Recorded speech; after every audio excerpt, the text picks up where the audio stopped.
क्या मतलब आपकी जर्नी किस प्रकार की रही है एथिज्म को लेकर? आप एक जितना मैं समझ पा रहा हूँ, हुँ। क्योंकि सरनेम तो सब कुछ आजकल मैटर करती है। हुँ, इस हुँ, इंडिया हुँ, में तो सरनेम मैटर करती है। आप जिस बैकग्राउंड से हैं, हुँ, उस समाज के अंदर एथिस्ट व्यक्ति निकलना और उसी व्यवस्था को ठोकर मारना एक बहुत बड़ी बात होती है, मुझे ऐसा लगता है। हुँ, ठीक है, मैं जाति व्यवस्था की बात भी कर रहा हूँ इसी मामले में, कि आप जिस बैकग्राउंड से आते हैं वो लोग उन आप उसी जाति व्यवस्था का विरोध भी करते आए हैं। हुँ। और आप उस व्यवस्था में रहते हुए आप एक एथिस्ट व्यक्ति कैसे बने, एक रैशनल कैसे बने? क्या जर्नी रही, मतलब क्या चीज़ आपको मोटिवेट करती है? आई मीन ऐसा ऐसा कुछ मोटिवेट तो नहीं करता पर से, बट हाँ, आई मीन बंगाली फैमिली से आता हूँ, हुँ, तो उसमें काफ़ी सारे ऐसे लोग रहे हैं जो जिन्होंने जाति व्यवस्था के अगेंस्ट बात करी है। हुँ, वो स्वामी विवेकानंद हो या फिर टैगोर हो या फिर सुभाष चंद्र बोस हो। हुँ, और उसके अलावा भी आई मीन जब हम बड़े बच्चे रहते हैं तब हम ज़्यादा कुछ सोचते नहीं हैं इन सब बारों में। हुँ, घर वालों ने जो बोल दिया वही कर लेते हैं, जैसा बोल दिया, जो कहानी पढ़ा दी वही पढ़ लेते हैं। फिर बड़े होने के बाद पता चलता है कि हमारी समाज में पोजीशन क्या है, क्या प्रिविलेज मिले हुए हैं हमें हुँ, और किन लोगों को वो प्रिविलेज नहीं मिले हैं। और फिर आप उसके बारे में और ढूंढना शुरू करते हैं, पढ़ना शुरू करते हैं कि इसका रीज़न क्या है पीछे का। फिर पता लगता है कि जिस रिलीजन को आपने सर पर चढ़ा रखा था हुँ, वही रिलीजन इसका एक रीज़न है। हुँ, आपके घर में सामने जो गीता रखी है उसी में जातिवाद लिखा हुआ है। हुँ, तो फिर वो वहीं से ही विश्वास उठना शुरू हो जाता है। उसके बाद फिर आप मंदिर भी जाते हैं, जब बड़े होते हैं, कुछ थोड़ा अवेयर होते हैं लोगों की प्रॉब्लम्स को लेकर, तब आप देखते हैं कि भाई मंदिर जहाँ पे सब कुछ बढ़िया होना चाहिए, हुँ, उसी मंदिर के बाहर सबसे ज़्यादा भिखारी बैठे हैं। तो ऐसे उन लोगों ने क्या गलत कर दिया कि अगर अगर हम भगवान के एग्जिस्टेंस को मान ही ले, तो ऐसा गलत क्या करा उन्होंने कि वो वहाँ पे है और मैं उनको खाना खिला रहा हूँ और वो मेरे से खाना मांग रहे हैं। हुँ, उल्टा क्यों नहीं है ऐसा? या फिर हम दोनों सेम लेवल पे क्यों नहीं हैं? तो इस तरह की बातें थी। तो यार वो सब सवाल आते गए, फिर पता लगा कि नहीं नहीं भाई, भगवान तो ये कुछ कर नहीं रहे हैं। हुँ, फिर अब थोड़ी हिस्ट्री भी पढ़ोगे तो पता चलेगा कि ये भगवान ने ऐसा कुछ करा नहीं है। हर धर्म से भी इवन काफ़ी सारे रिफॉर्मिस्ट लोग निकल कर आए हैं, उन्होंने ही समाज को थोड़ा आगे बढ़ाने की कोशिश करी है। कुछ ना कुछ करते रहे हैं लोग, अलग अलग लोग, अलग अलग तबके से, हर धर्म से, हर जाति वगैरह से लोग आए हैं। उन्होंने समाज को आगे बढ़ाने के लिए कुछ ना कुछ करा है। तो फिर आपको पता लगता है कि नहीं भाई, जो हैं हम ही हैं, हुँ। लोग ही हैं जो हैं, हमें एक दूसरे के लिए कुछ करना पड़ेगा। तो इसके ऊपर से जो ये जो लकीरें खींची गई हैं धर्म की, जातिवादी की, ये सब कुछ ज़्यादा मैटर करती नहीं। तो वहीं से फिर धीरे धीरे पूरा ब्रेक होना शुरू हो गया था। फैमिली का बैकग्राउंड आपका इसी तरह का होगा, मतलब रैशनल टाइप का, मतलब नहीं नहीं, ऐसा नहीं फैमिली तो था? मेरी रिलीजियस है। अच्छा, फैमिली आपकी रिलीजियस हम्म, है। क्योंकि ये बड़ा मुश्किल होता है, क्योंकि जब मैंने पहली बार बात की थी अर्पित भाई से, अर्पित हम्म, एक्सप्लेन उनसे बात की थी, तो उन्होंने बताया कि उनकी फैमिली भी मतलब कंजर्वेटिव नहीं है बहुत ज़्यादा, हम्म। बट हाँ वो रिलीजियस प्रैक्टिस करती हैं, अब बट वो तो खुद एस्ट्रोलॉजर भी थे एक टाइम पे। हाँ हाँ, उन्होंने मेरे को उनकी बताया कि जर्नी वो तो अपना बहुत एक्साइटिंग रही होगी मेरे ख्याल से। अपना शो चलाते थे वो पूरा, फिर समय के हाँ। साथ साथ मैं हैरान हो गया, पहले तो मुझे लगा वो कैमरा मैन है। मतलब वैसे नहीं बोल रहा, हाँ, उस तरह शायद वो बैक एंड टीम में कोई ना कोई वॉलंटियर टाइप में होंगे, हाँ, लेकिन जब उन्होंने बताया कि मैं होस्ट था शो का, हाँ। मैं ही बताता था एस्ट्रोलॉजी के बारे में लोगों को, मैं तो हैरान हो गया। तो उनकी जर्नी बड़ी एक्साइटिंग रही और होगी मेरे ये ख्याल से। ये ये जेन्युइनली बहुत बड़ी बात है हम्म। कि भाई एक एस्ट्रोलॉजर वो चाहते तो बहुत मोटा पैसा कमा सकते थे, हाँ, हाँ। और उन्होंने छोड़ दिया, आई बिल्कुल गेस उल्टा कर लिया सारा एक एक काम। पॉइंट पे दिमाग में वही आ जाता है ना कि आपको पैसे का कंफर्ट ज़्यादा मैटर करता है आपकी रात की नींद के लिए, या फिर आपके अंदर जो क्यूरियोसिटी है, जो हाँ। आप ऑनेस्टी है, हम्म। उसको सेटिस्फाई करना ज़्यादा मैटर करता है। तो आई मीन हर बंदा कभी ना कभी अपनी ज़िंदगी में डिसीजन लेता है। हम्म।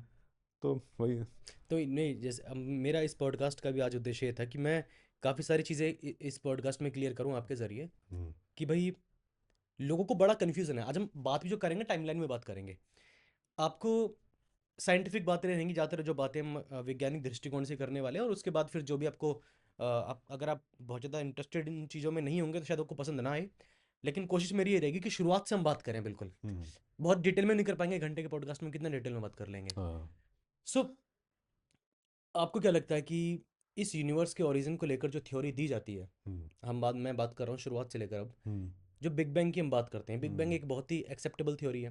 हम्म। मेजोरिटी जो साइंटिस्ट हैं और जो हाँ, फिलहाल के टाइम तो डोमिनेंट थ्योरी वही है है। ना, और उसके हमारे सब बहुत ज़्यादा एविडेंसेस भी हैं जो जो हमें दिखते हैं, हम्म, जैसे कि यूनिवर्स का फैलना, हम्म। और भी काफ़ी सारे से एविडेंस हैं जो हमें कॉस्मिक मिलते हैं। माइक्रोवेव बैकग्राउंड वगैरह हो गया। हाँ बिल्कुल, और हेबल टेलीस्कोप ने वो कुछ फोटोज़ रिलीज़ वगैरह की थी, शायद आपको मालूम हो। तो जो हम्म, फोटोज़ आई थी उसके ज़रिए पता लगा उसके ज़रिए रिसर्च वो पता लगा था कि हाँ भाई, जो यूनिवर्स है वो एक पॉइंट से ही स्टार्ट हुआ है, क्योंकि बहुत बिलियन दूर का फोटो जो था। नहीं, जो पॉइंट, ऐसा कोई पॉइंट तो नहीं था। आई हम्म। मीन बिग बैंग को बेसिकली लोग वैसा मानते हैं कि अरे भाई कुछ एक्सप्लोड हुआ होगा, कुछ हुआ होगा। हाँ इट हाँ इज़ वो एक रिटोरिकल नाम दे दिया गया था उसको, एक धार्मिक इंसान ही था, कोई क्रिश्चियन इंसान था, उन्होंने दिया था। हाँ हाँ।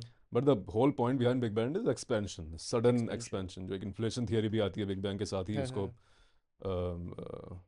उसके साथ ही अलाइन करती है वो थियरी। तो the whole point is expansion की, एक कोई पर्टिकुलर पॉइंट था, कुछ हुआ था प्लैंक लेंथ पे, हमें नहीं पता, प्लैंक लेंथ के बाद बहुत ही एक बहुत ही छोटे एरिया में बहुत ही ज़्यादा डेंसली पैक्ड मैटर था। एंड देन इन्फ्लेशन थियरी आ जाती है कि भाई एकदम से यूनिवर्स इन्फ्लेट हुआ और उसके बाद मैटर फैलना शुरू हुआ। अब वो इन्फ्लेट क्यों हुआ, वो डार्क एनर्जी की वजह से हुआ, डार्क मैटर फैला हर तरफ, उसका रीज़न हमें नहीं पता। हाँ हाँ। डार्क एनर्जी क्या है, डार्क मैटर क्या है, उसका भी रीज़न हमें नहीं पता। और जो यूनिवर्स इन्फ्लेट हुआ, वो एक थियरी इसलिए भी वो सही है या फिर सही मानी जाती है क्योंकि वो ये इस्टेब्लिश करती है कि क्योंकि हमारा स्पेस पहले एक्सपेंड हुआ तो उसके बाद मैटर थोड़ा फैलना शुरू हुआ, इसलिए जो हमारा यूनिवर्स हम देखते हैं, अलग अलग गैलेक्सीज हैं, वो हम्म मोस्टली समतल है, हम्म। फ्लैट टाइप की हैं। तो ठीक है। इसीलिए कहा जाता है कि उनका इनफ स्पेस मिला इस तरह से ग्रो करने के लिए। तो वही, I mean big bang is essentially expansion, कोई चीज़ एक्सप्लोड नहीं करी हम्म। थी, कुछ कुछ वैसे नहीं कुछ हुआ। फटा नहीं था, हाँ एक्सपेंशन हुआ था। हाँ हाँ। सो काफ़ी लोगों को ना इस चीज़ को लेकर बड़ा मिसकंसेप्शन रहता है, तो मैं ये चीज़ भी हम्म, आज क्लियर करना चाहता हूँ, और मैं चाहता हूँ कि आप आपका इसके ऊपर क्या कहना है कि जब हम बिग बैंग की थ्योरी की बात करते हैं, फिर एवोल्यूशन जैसी थ्योरी की बात करते हैं, तो लोगों को लगता है कि इस जस्ट ए थ्योरी। हम्म। जबकि जो साइंटिफिक थ्योरी होती है वो बहुत ज़्यादा, मतलब काफ़ी सारे एविडेंसेस के ऊपर उसका जस्ट थ्योरी नहीं है वो, कोई वैसी नहीं, कोई कहानी सुना दी गई हो हमने। हाँ नहीं, आई मीन अगर मेरे साथ कोई आदमी आके कह रहा है कि big bang is just a theory, तो मैं कहूँगा हाँ सही बात है, बट आप क्या थियरी दे रहे हो उसके अलावा, क्योंकि आपका बिग बैंग, काउंटर थ्योरी क्या हाँ है? आई मीन अगर आप क्या आके कह दे रहे हो कि भाई हमने चांद को दो टुकड़ों में बांट दिया था या फिर हमारा घोड़ा उड़ रहा था, तो और फिर आप ये भी कह रहे हो कि big bang is just a theory, तो मैं आपकी बात पे बिलीव नहीं करूँगा, क्योंकि हम्म आपने पहली जो दो बातें कही हैं वो एकदम इलॉजिकल। हम्म। तो हाँ, I mean big bang is a theory जो कि कुछ एविडेंसेस पे बेस्ड है, कुछ हमारी मैथमेटिकल कैलकुलेशंस पे बेस्ड है, आइंस्टाइन की थियरी ऑफ रिलेटिविटी पे बेस्ड है। बट उसके अलावा जिस दिन हमें कोई एविडेंस मिला जो हम्म इस चीज़ को निगेट कर दे, हम्म। तब देखा जाएगा।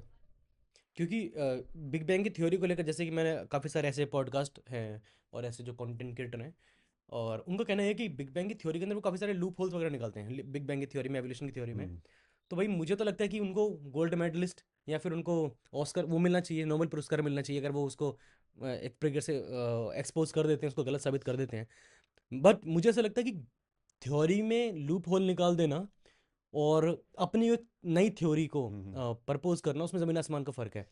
तो लूप होल तो किसी भी थ्योरी में हो ही सकती है, जिसकी बिग बैंग को लेकर काफ़ी नहीं ज़्यादा। नहीं, मेरे ख्याल से लूप होल्स तो आप नहीं, आई मीन निकाल सकता, ऑब्वियसली कोई भी आदमी निकाल सकता है लूप होल्स, हाँ हाँ। बट हम आजकल जो सोशल मीडिया पे कंटेंट बना रहे हैं या फिर किसी कंटेंट क्रिएटर ने आके बिग बैंग के बारे में कोई बात कर दी, हम्म तो पहली बात तो हमें कंटेंट क्रिएटर्स को सीरियसली नहीं लेना चाहिए। कोई भी कंटेंट क्रिएटर हो, ट्रू। मैं भी कोई आप बात आके बोल रहा हूँ, ये पूरी पॉडकास्ट वगैरह, मैं कोई स्कॉलर आदमी नहीं हूँ, मैं एकेडमिक बैकग्राउंड से नहीं आता हूँ, मैं पेशे से एक सॉफ्टवेयर इंजीनियर हूँ।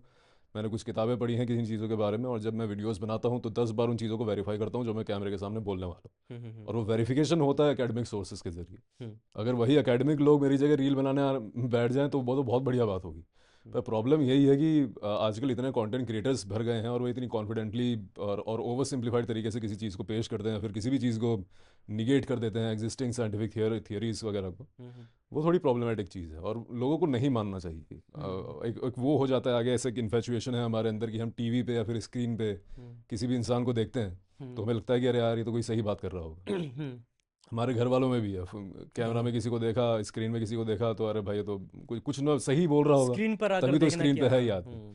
पर ऐसा नहीं है, आजकल स्क्रीन पे रहने के पीछे बहुत सारे अलग अलग रीजंस हैं। किसी को अपना पॉलिटिकल प्रोपागेंडा फैलाना है, किसी को कोई हाथ में दी गई स्क्रिप्ट फैलानी है, जिस स्क्रिप्ट को फैलाकर वो कोई प्रोडक्ट बेच देगा। तो कंटेंट क्रिएटर्स पे भरोसा करना छोड़ दीजिए। अगर आपको कुछ जानना है, समझना है, तो भाई किताबें उठाइए, किताबें खुद पढ़िए, पढ़े। हाँ खुद पढ़िए। और यूट्यूब पे ऐसा नहीं है, अगर आपको कंटेंट ही फॉलो करना है तो यूट्यूब पे भी बहुत सारे एकेडमिक लोग हैं, फिजिक्स में, हिस्ट्री में, पॉलिटिक्स में, साइंस में, हर चीज़ में, फिलोसफी में बहुत सारे एकेडमिक लोग हैं, उन लोगों को फॉलो कीजिए। हम्म मतलब मुझे बड़ा अच्छा लगेगा कि अगर मैं अपना इंस्टाग्राम बंद करके हम्म। बैठ जाऊं, अपना नॉर्मल काम करता रहूं, दुनिया घूमता ऐसा रहूं। मत करना, आप वीमो मत बन जाना दूसरे। मतलब पॉइंट है कि हाँ, मेरा इंस्टाग्राम पे आने का मतलब या इंस्पिरेशन ही यही था, क्योंकि मैं ऑलमोस्ट फ्रस्ट्रेट हो चुका था जिस तरह का कंटेंट इंडियंस कंज्यूम कर रहे स्प्रेड हो रहा हैं। था। हाँ, और वही है, आई मीन मैं माई सेल्फ खुद को मैं कोई इंटेलेक्चुअल तो मानता नहीं हूँ। और ये भी एक क्या बोलूँ कि हमारे देश की का दुर्भाग्य है हम्म कि कोई भी आदमी जो आज बेसिक कॉमन सेंसिकल बातें कर रहा है जो हमने 10वीं 12वीं में पढ़ी थी, हम्म वो भी अगर आपके आके वीडियो बना दो तो आपको हम्म, लोग बोलेंगे कि अरे भाई आप तो बहुत ही ज्ञानी आदमी हो। अरे नहीं भाई, हाँ हम नॉर्मल आदमी हैं। हाँ हाँ प्रॉब्लम यही है कि पूरा एक एवरेज इंटेलेक्ट इतना नीचे जा चुका है हाँ, कि वहीं अगर कोई बोल दे कि भाई 2+2=4, कोई तो एवरेज बोल दे। उसी को लोग बोलते हैं अरे ये तो बहुत ज्ञानी आदमी है। हाँ कोई। क्योंकि हर बंदा 2+2=5 बोल रहा है। तो हम्म। ये एक प्रॉब्लम है, और प्रॉब्लम सॉल्व होगी जिस दिन आप कंटेंट इतना ज़्यादा कंज्यूम करना बंद कर देंगे। एटलीस्ट कंज्यूम कर भी रहे हो तो हम्म एनालिटिकल रहो। हर बंदे के बारे में वो कुछ भी बोल रहा है, एक एक सेंटेंस उसका पकड़ो कि भाई इस सेंटेंस का क्या मतलब है, ये तो तूने गलत बोला है। कॉल आउट करना शुरू करो।